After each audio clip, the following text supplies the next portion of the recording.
برای اینکه رفاقتمون شیرین تر بشه تو همین پست براتون یه هدیه گرفتم. حتما برام کامنت بذارید. حالا بریم خودمو معرفی کنم.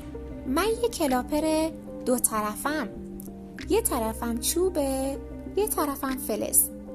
چوبم بخار و رطوبت رو میگیره و نمیذاره پارچت برق بیفته. فلزم سنگینه، درس‌های ضخیم رو محکم و موندگار پرس میکنه. خوبی من اینه که دو رو دارم. یه لحظه چوبم، یه لحظه فلز. و همین باعث میشه کارت سریعتر و تمیزتر پیش بره. من آمادم کنار دستت باشم. یار همیشگی که سالها بی خستگی همراهت بمونه.